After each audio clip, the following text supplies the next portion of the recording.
Garçon Gigi, nous tournons maintenant la série dédiée à la construction d'une valeur sexuelle et je reviens pour vous produire une série d'épisodes ou bien une série de numéros dédiés aux crypto-monnaies, aux monnaies numériques. Parce que j'ai reçu beaucoup de messages, de vidéo spectateurs, de suiveurs ou d'abonnés à cette chaîne. Voilà pourquoi je vous demande de vous abonner à cette chaîne pour ne pas rater ce qui se fait de mieux et de mieux en mieux en termes de construction d'une valeur sexuelle. Et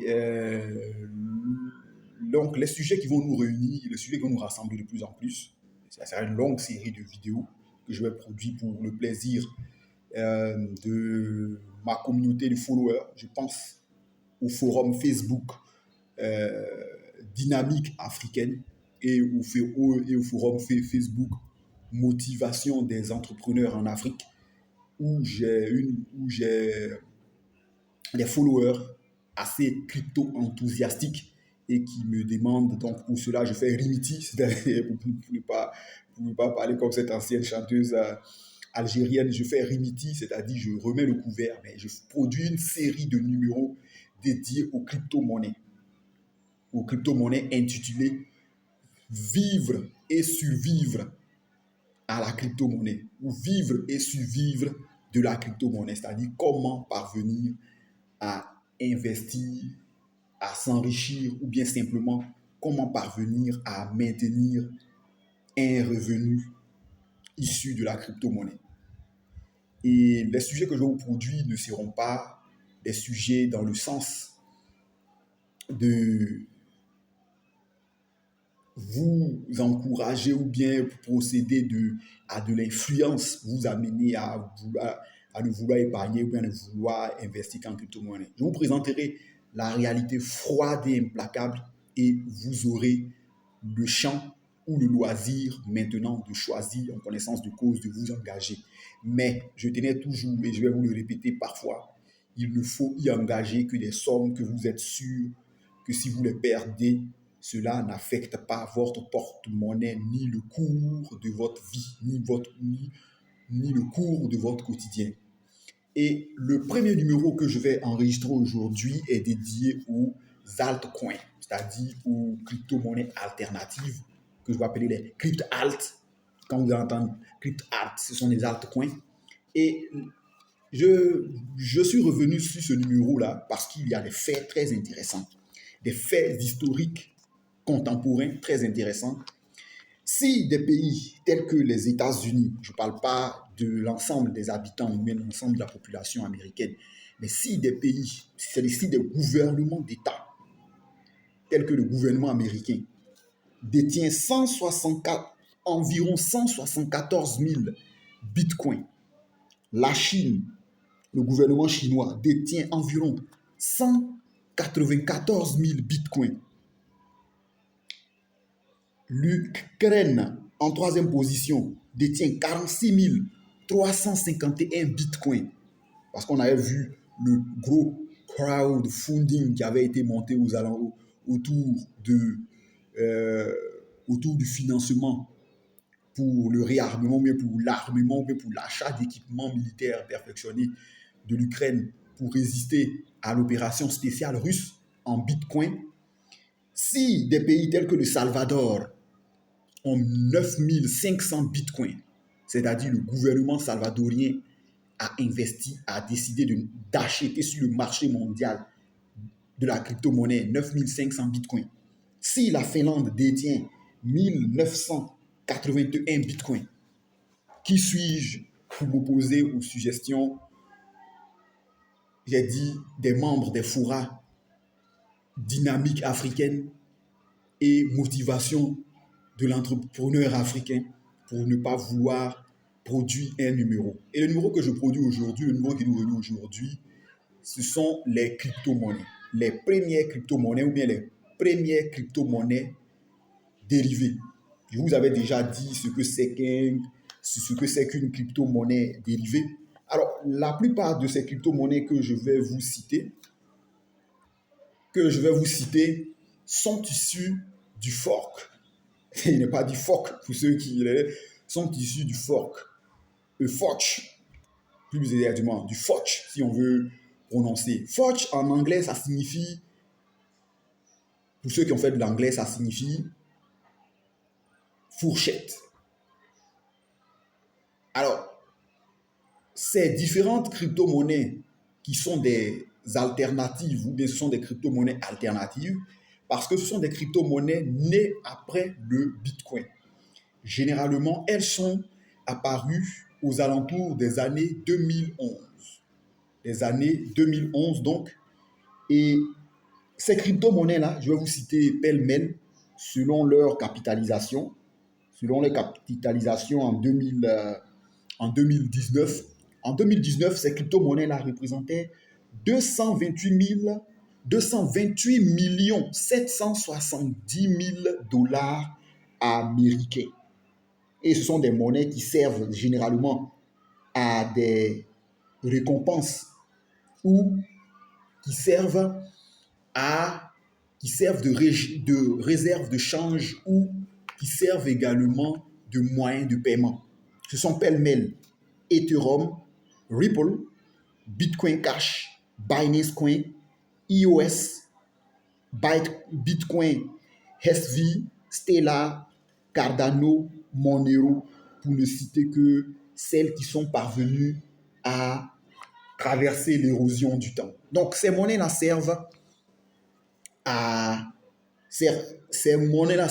également à payer de pair à pair, c'est-à-dire, je vous ai déjà expliqué que les crypto-monnaies avaient été créées, la première crypto-monnaie avait été créée comme un bien meuble, sauf que elle a servi de monnaie de paiement. Donc, celles qui sont venues après, à partir de 2011, servent de monnaie de paiement. Elles servent de monnaie de paiement et également elles servent de réserve de valeur, c'est-à-dire elles servent à garantir certaines monnaies qui elles-mêmes sont issues d'elles. Je vous ai parlé du forge. Qu'est-ce qu'une forge ou bien qu'est-ce qu'une fork? Vous parlez comme en français. Une fork est une crypto-monnaie dérivée ou bien une crypto-monnaie qui a fait dissidence ou bien qui a décidé de se séparer d'une monnaie de base. Le Bitcoin, première monnaie, est la première crypto-monnaie qui a été créée. La deuxième crypto-monnaie qui a été créée, qui n'est plus trop en vogue, est le Namecoin. Le Namecoin a été créé en avril 2011. Comme le Bitcoin, elle est limitée à 21 millions d'exemplaires. À 21 millions d'exemplaires. Donc, quand le Namecoin, qui a été le deuxième, ou bien qui a été la deuxième crypto-monnaie, mais qui est une crypto-monnaie alternative, a été créée, on était aux alentours d'avril 2011. Les monnaies alternatives, ou bien les crypto-monnaies alternatives qui sont créées, comme je vous l'ai dit, sont des monnaies dissidentes. Qu'est-ce qu'une monnaie dissidente? C'est une monnaie dont les porteurs ou dont les créateurs ont trouvé qu'à un certain moment, il était intéressant que celle-ci, ou bien que ceux-ci aillent à l'est du jardin d'Éden pour voir s'il n'y a pas quelque chose qui est pareil à l'Éden. Et donc, les crypto-monnaies qui sont des monnaies dissidentes, en question de crypto-monnaie, il n'y a pas de dissidence parasite. Ça signifie quoi? Ça signifie que je ne peux pas être contre une crypto-monnaie et y rester toujours tout en travaillant contre. Si je suis contre cette crypto-monnaie-là, je m'écarte, je vais avec des partisans qui sont des utilisateurs à qui je promets un avenir meilleur. Ou également, les crypto-monnaies, surtout le Bitcoin, utilisent ce qu'on appelle le burning coin. Ça signifie quoi? Je vais prendre un exemple qui avait été dans l'Afrique de l'Ouest, pour ceux qui sont plus vieux qui suivent cette chaîne. Ça a été le changement des billets de banque dans le système monétaire ouest-africain. Je vais vous présenter des ensembles de billets de banque qui n'existaient pas. Par exemple, le billet de 2000 francs. Le billet de 2000 francs CFA est un billet qui est apparu lorsque, je crois, en 2004, à la suite, c'est vrai que les faits peuvent être corrélés ou bien peuvent être décorrélés. Vous pouvez laisser vos impressions. Lorsque, à la suite, en 2004, à la suite des pillages ou du pillage des agences de la BCAO de Mans en Côte d'Ivoire et de Bouaké également en Côte d'Ivoire par la rébellion des forces nouvelles, il s'est retrouvé que beaucoup de billets de banque usagés étaient sur le terrain. Mais la plupart de ces billets de banque usagés-là, normalement, auraient dû être détruits par les agences locales de la Banque centrale des États de l'Afrique de l'Ouest. Malheureusement, ces billets de banque qui n'ont plus cours, c'est ce qu'en monnaie numérique, on appelle le burning coin, c'est-à-dire en monnaie numérique, on peut créer un ensemble de billets de banque ou bien un ensemble de crypto-monnaies, mais un ensemble de tokens, c'est-à-dire un ensemble de jetons qui constituent la crypto-monnaie, et dire que au fur et à mesure que le nombre d'utilisateurs augmente, nous allons procéder à la destruction du surplus de billets ou bien du surplus de crypto-monnaies que nous avons. Et on va établir des règles. On va dire tout possesseur d'une crypto-monnaie, excusez-moi les termes, tout possesseur d'une crypto-monnaie qui n'a ni eu à les échanger, ni eu à participer à des transactions, à partir de telle date, celui-ci, s'il ne s'est pas connecté à Internet pour venir ne serait-ce que passer 5 secondes, mais 3 secondes dans son portefeuille électronique, nous considérons que celui-ci n'utilise plus la crypto-monnaie, que celle-ci ne lui est pas utile. Et étant donné que nous ne sommes pas malhonnêtes, nous allons procéder à la destruction de ce montant de crypto-monnaie-là. De sorte que les nouveaux acquéreurs de cette crypto-monnaie, les nouveaux utilisateurs de cette crypto-monnaie-là, vont devoir négocier son acquisition auprès de ceux qui la possèdent et qui sont désireux d'en vendre ou d'en échanger. Donc, c'est ce qui est le burning coin, c'est-à-dire les crypto-monnaies dans l'ADN de la crypto-monnaie, puisque ça utilise des codes. On suppose qu'on inscrit des codes, on inscrit une date de péremption avec des cartes de figure. Dans la banque, dans la banque, dans la banque, dans le monde physique également, ça existe. Mais sauf que ça prend un peu plus de temps. On peut dire, par exemple, il y avait eu un communiqué qui avait été lancé par les différentes banques au travers de la BCAO pour dire que depuis combien d'années, je pense que le code bancaire vous permet d'avoir un compte et de ne pas l'utiliser, je pense, sur 30 ans ou même sur 50 ans.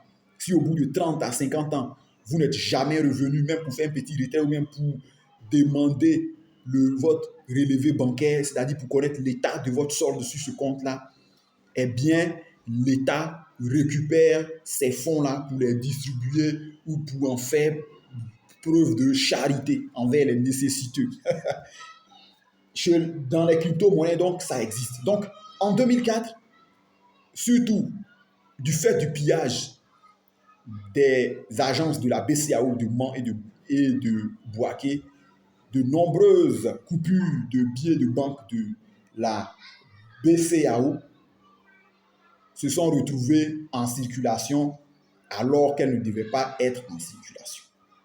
Moi, je lis les deux faits parce que plus tard, des voyages que j'ai eu à effectuer dans les ex-zones occupées, dans les ex-zones CNO, c'est-à-dire les zones centre, nord et ouest, en échangeant avec les populations qui y avaient vécu et qui m'ont relaté un peu leur quotidien à l'époque de l'occupation, là, j'ai compris que c'est justement pour ces billets de banque-là que l'État avait pris ces mesures-là. Et donc, l'État a décidé que les billets de banque,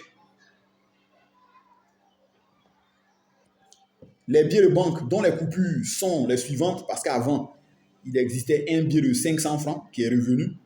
Après, les billets de banque dont les coupures sont le billet de 500 francs, quand j'ai été à l'Ouest pour l'époque, alors que j'étais étudiant et que je rédigeais mon mémoire de fin de cycle, quand j'étais à l'Ouest, je l'ai découvert également en fréquentant, en échangeant avec les populations de l'époque. Ok, je salue tous les habitants des villes de Mans, de Danané, de Sanguineux. C'est qu'à l'époque que j'avais eu à visiter. Euh, les populations ont expliqué que donc les billets de banque pillés dans ces agences-là étaient les coupures du billet de banque de 500 francs CFA, les coupures du billet de banque de 2500 francs CFA, parce qu'avant, pour la nouvelle génération qui est née là, il existait effectivement un billet de banque de 2500 francs CFA. Et il y avait d'autres vieilles coupures qui avaient été gardées par la banque.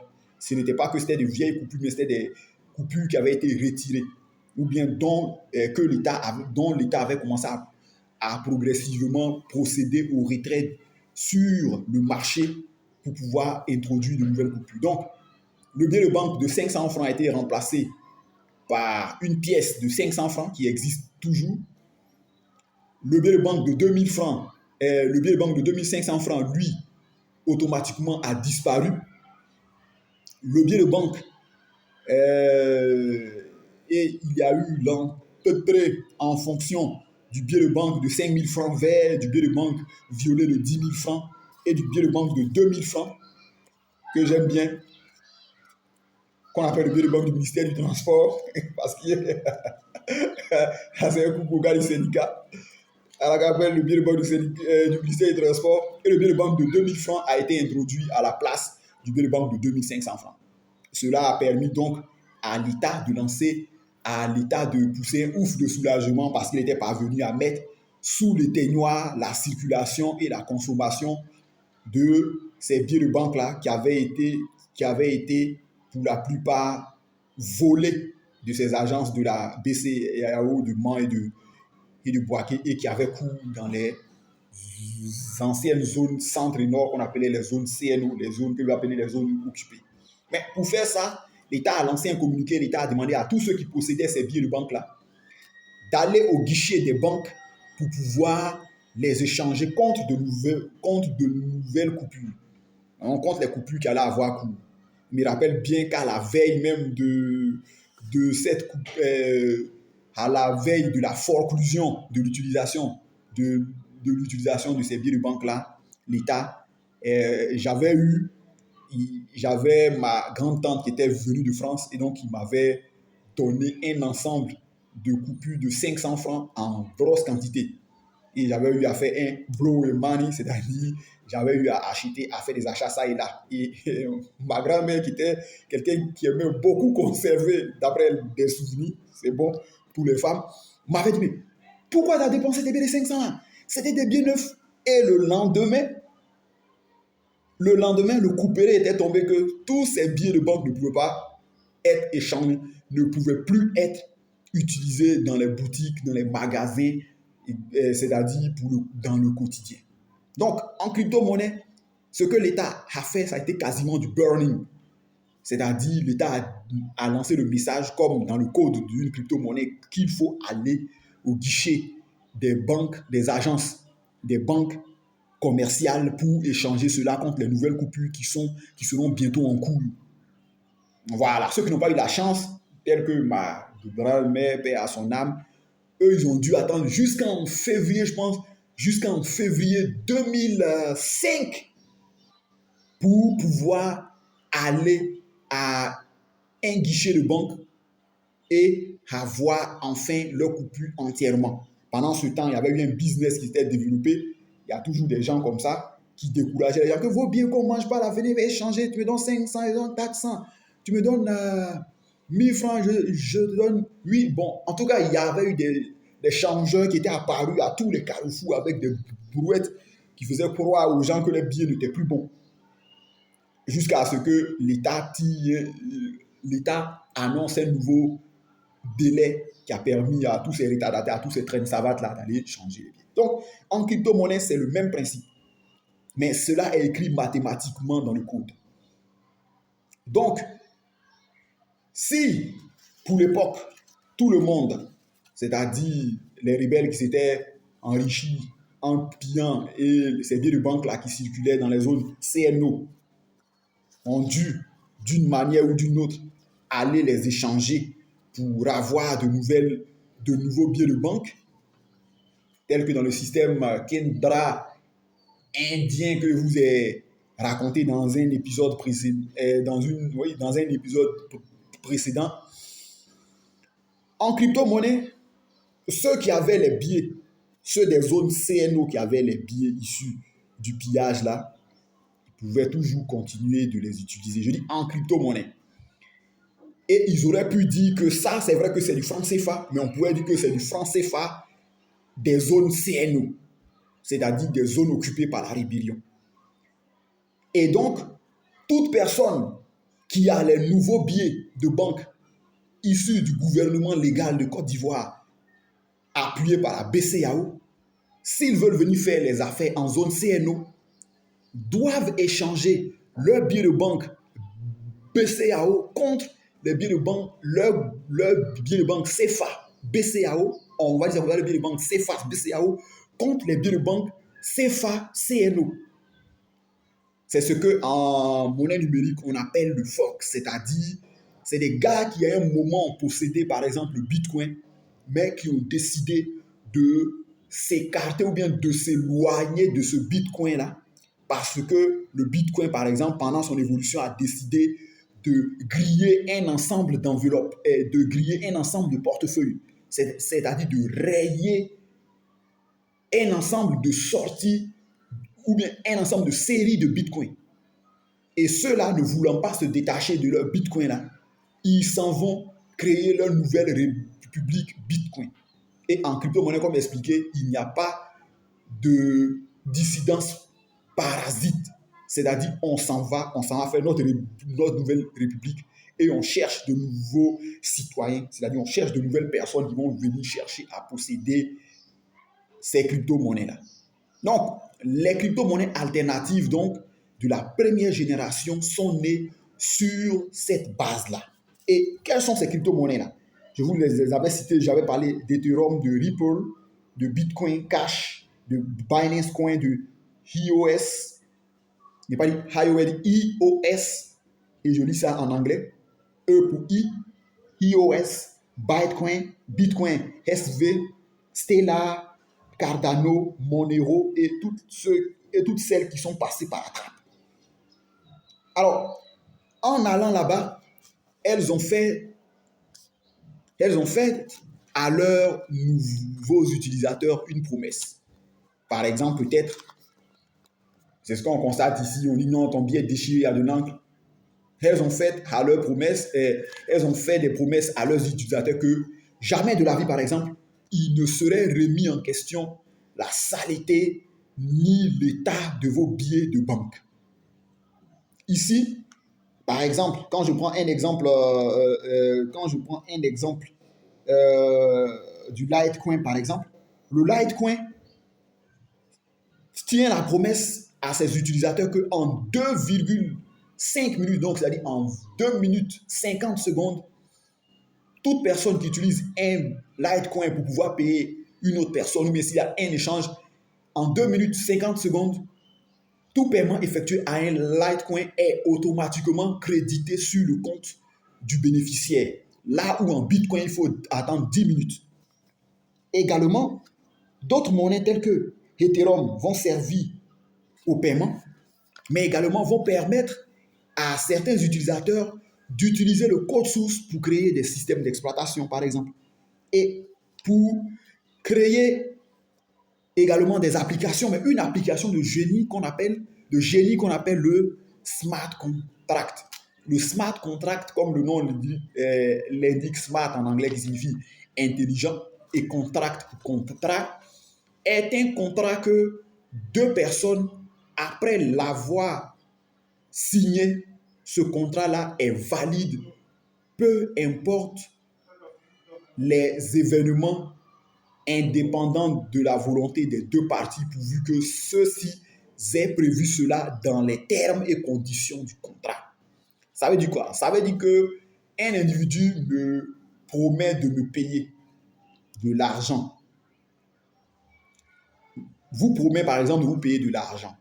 Mais il vous dit que à cette date X où je suis là, je n'ai pas d'argent. Mais à X date, tu seras payé. Alors, avec le smart contract, peu importe que l'individu soit handicapé, mort, arrive dans, je ne sais pas moi, qu'il y ait n'importe quel événement non indépendant de sa volonté qui l'empêche, une fois que c'est signé et une fois que le montant est libellé là-dedans, à la date dit, au jour dit, pour parler comme le président camerounais, au jour dit, le compte est débité automatiquement et vous êtes payé. Ça fait que si tout individu, pendant que l'autre subit l'empêchement, vient et veut s'approvisionner sur le compte, il ne pourra pas faire de retrait tant que le jour dit où vous devez être payé n'est pas arrivé. Donc, vous voyez que les crypto-monnaies qui vont apparaître vont être d'une très bonne utilité. On aura également le Dogecoin.